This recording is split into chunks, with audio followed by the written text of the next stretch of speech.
Yeah. So how many picks do you have for us today, Corey? All right, Pete. I got 5 picks.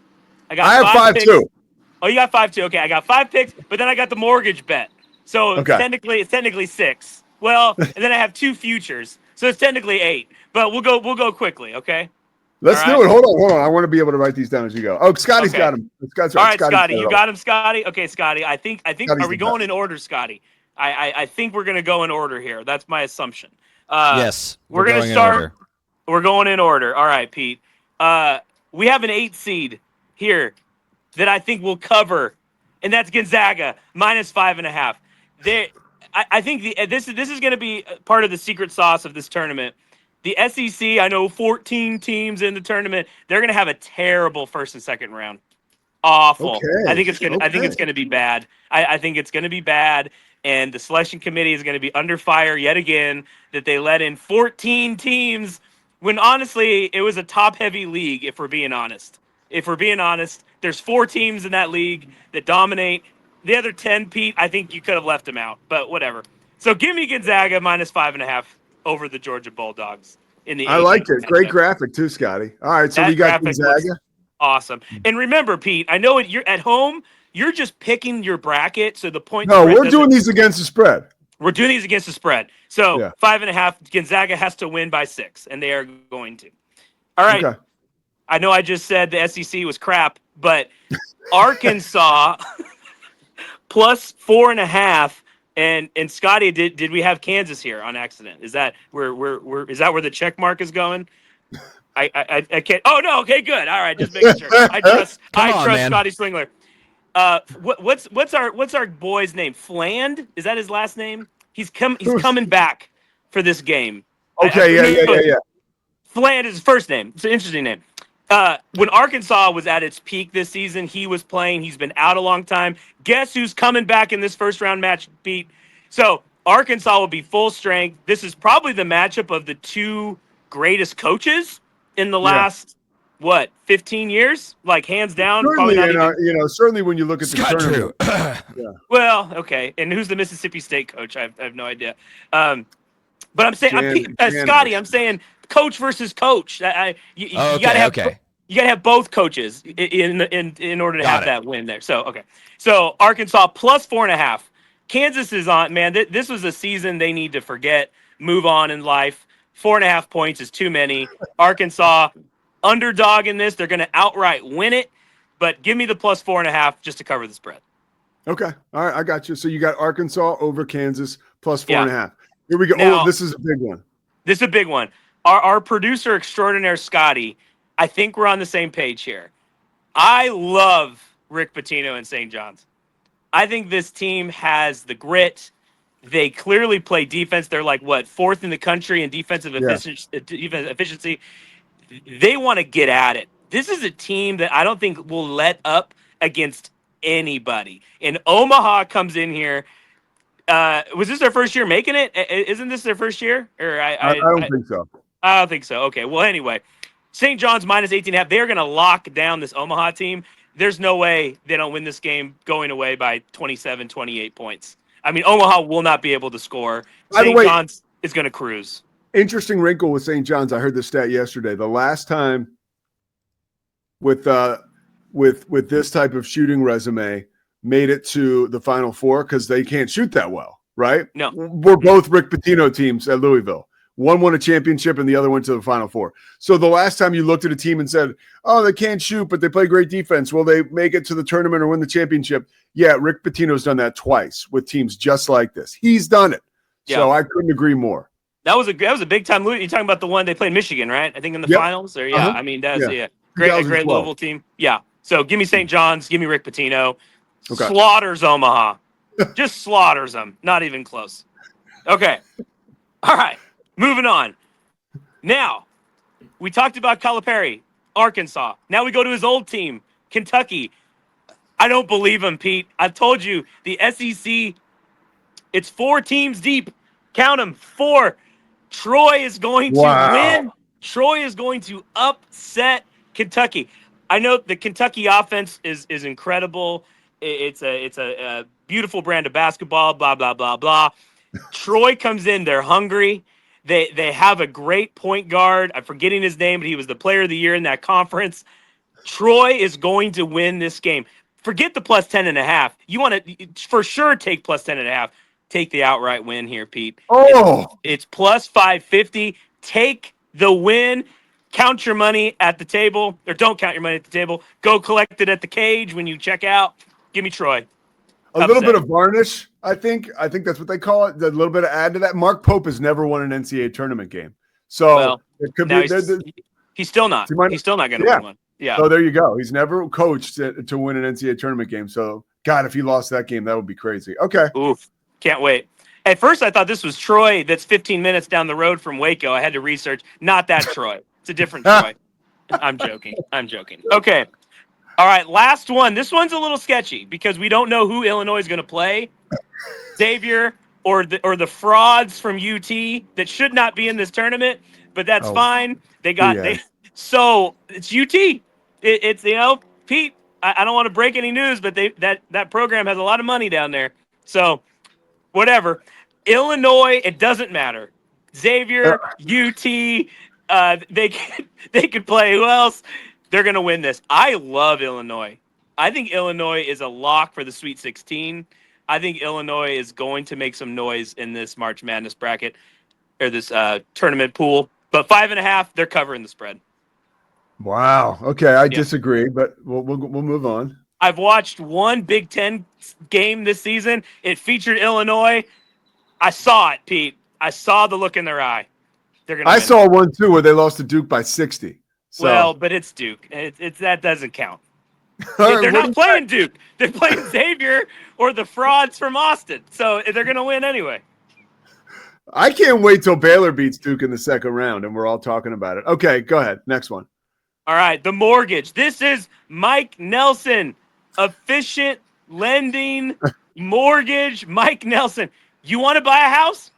Call Mike. You have maybe sketchy credit? Call Mike. Pete, you let us off really well talking about Mike Nelson, efficient lending. He gets it done. The man is a wizard. He has a great YouTube channel too. Go check out his YouTube channel. We're big fans of Mike Nelson. He approved of this mortgage bet. Okay, he maybe doesn't approve of you actually putting your mortgage up to make a bet, but he did like the bet. Did he really? He liked it. This is where we're going. So remember, mortgages. We pick two teams, and we get to tease it down a little bit, so it's in our favor. So the bet is it's money in, money out. You put $100 in, you make 100. Okay, we're not trying to swing for big fences here, okay, Pete? Because you have to pay your mortgage. So let's not have this be super risky. The Cougars from Houston, the number one team, Pete. They were so close to being the number one overall seed in this deal. Give me your quick thoughts on Houston. You watched them. I love them. I called a few of their games. I think Kelvin Sampson's on our current Mount Rushmore of coaches active that are, just the best in the country, obviously. And then I just think that the shooting that they have this year with Emmanuel Sharp and LJ Cryer separates them. I think they would have gone to the Final Four last year if Jamal Shed didn't get hurt. Yeah. I really believe this could be Houston's year. I am in love with the Cougars more than anything because defense travels. So you're always going to have that grit and that toughness that's going to keep you close no matter what. So Houston was always going to be an MFer, but now they have shooting, which I think will put them, in maybe a game this year where the shooting doesn't come through, they're still going to beat you with defense, right? But more often than not, they will generate enough points to complement that great defense. So I look for, this could be a championship run for the Cougars. It really could be. It very well could be if I can get my words out, Pete. I'm going to quote my amazing mother-in-law, Ellen, who never watches any basketball. Okay, so take this with a grain of salt. But where is she? She's in the Houston area, right? She lives in Houston. Yep, they're Houston. So now they're Baylor. My father-in-law, her husband went to Baylor. Her daughter went to Baylor. Her son-in-law clearly went to Baylor. So they're Baylor people, but she roots for Houston, let's be honest. And we're there last weekend, a game Baylor should have won. It was heartbreaking the way we let that second half lead drop to Houston. But she said something to me that stuck. And she said, Cory, can Baylor trade for that Sharp guy? And I said, it doesn't really work that way. But no, we can't trade for him. He could. There's a thing called a portal, and I had to explain what that was. That was a 20-minute conversation. The point of it being, Pete, if I had to pick 5 players from the entire tournament, you let me put my team together and I get the pool of all of them, I'm taking Sharp as one of my 5. I think that guy's a dog. He gets at it. I mean, he was the reason why Houston came back and beat Baylor on that final Saturday. So Houston, for the sake of this, in the teaser, so they're minus 28.5. They're playing 28.5. 28.5. They're playing. I don't even know what the SIU stands for, but it's SIU Edwards as the 16 seed. We're going to tease that down to only 24 points. So Houston has to win by 24 points to cover the tease here. Scotty, I'm not sure how we laid the graphic out, but I'll go into the second one just in case, because I'm not sure. The second part of the tease, Missouri. So I told you, the league is top-heavy. 4 teams. Missouri can score the ball. Missouri will be our 5th team out of the SEC to do well in this tournament. It starts with Drake, and not Drake Toll, who used to be he's a friend of the network with I love Drake Toll. We love Drake Toll. This is not Drake Toll. This is the Drake University. Missouri is favored by 6.5, this offensive juggernaut. We're going to tease that down to -2. -2. Just win by a field goal, basically. So these both have to happen for us to hit the efficient lending mortgage bet. That's what we got to start calling this, the efficient lending mortgage bet. It's in the contract Mike Nelson signed this morning. So Houston minus 24, coupled with Missouri -2. That's your mortgage bet. Your significant others will be happy that you have paid your mortgage for next month, and your bracket will be doing a little better too. All right, so that is because I'm writing these down. So here's what I have for you. Okay. Okay. I have Gonzaga minus 5.5 over Georgia. Yep. Arkansas plus 4.5 over Kansas. St. John's minus 18.5 over Omaha. Troy plus 10.5 over Kentucky. And then we've got Illinois, who Cory can see going to the Final Four, apparently, over either Texas or Xavier. It doesn't matter. I didn't say Final Four. What do you say? I didn't say Final Four. Over Texas. Make some noise. Make some noise. The Mike Nelson efficient lending mortgage bet. We're going to tease Houston down to 24 and Missouri down to 2, right? And Houston over SIU Edwards. You know, dude, my buddy Tony Hayden and I talk. Tony comes on the show every so often to talk. He played college hoops at Mount St. Mary's, and he's loves the White Lotus, so we'll talk about that. Tony was making a great point because when he was a senior at Mount St. Mary's, they played Michigan State in the first round. He was a walk-on, he earned a scholarship, was a key player on the team. He just said it was like they were in quicksand against these guys. And it's kind of amazing when you think about it. It would almost be, I said this yesterday, if like the Houston Texans on their road to the Super Bowl, they had to play like Sam Houston State in the first round. Like that's how crazy the disparages are. And right, like with disparity in some of these teams. I mean, because some of them we're talking private jets all season long, amazing nutrition, amazing athletes, and then you got a team that plays in front of 800 people a game, right? Like flying around on some BS plane with me and you. Yeah.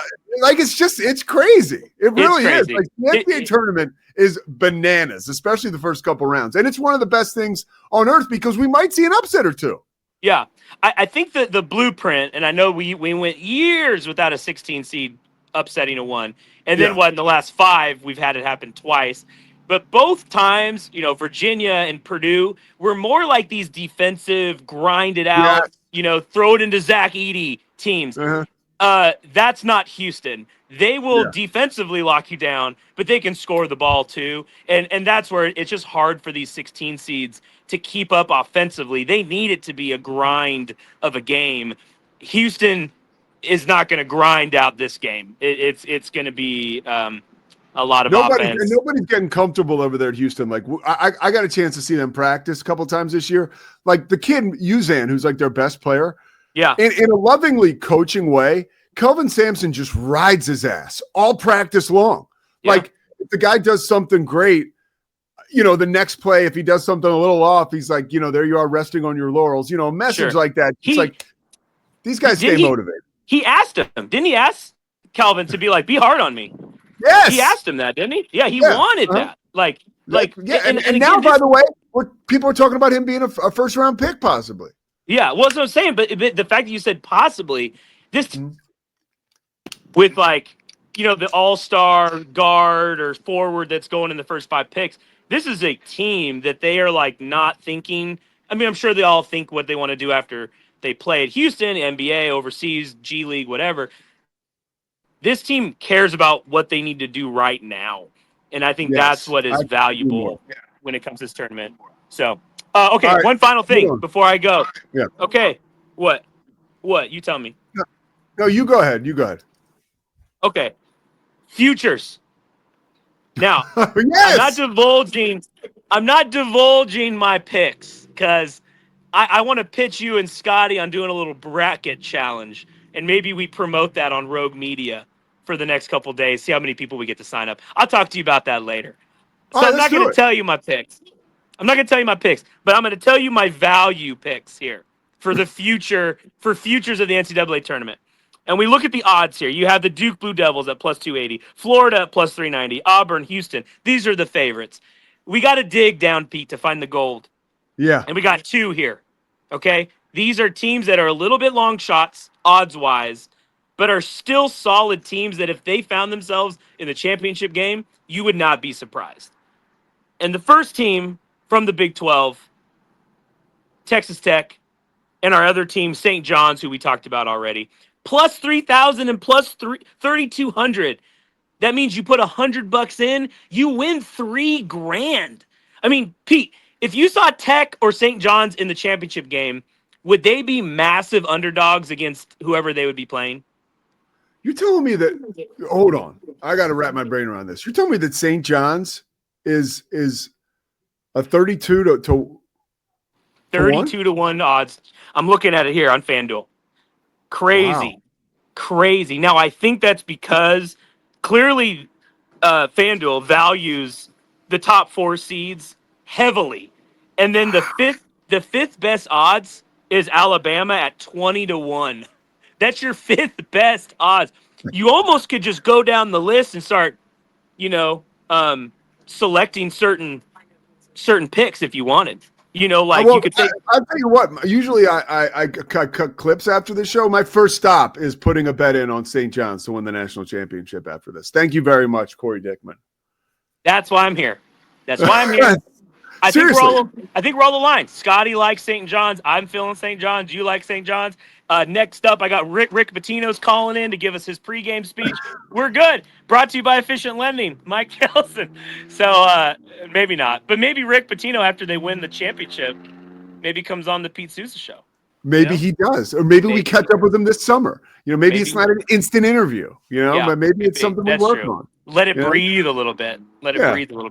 Yeah. So those are my futures. That's not who I think is going to win. Okay, I'm not revealing that right now. But I like those 2 as value picks at plus 3,000 and plus 3,200. You're making some good money there. All right, there you go. Cory Dickman, the Grand Poobah, and I got your picks written down right here. So we're going to go with those. And I legit right now, I'm going to crush that St. John's. So thank you for that.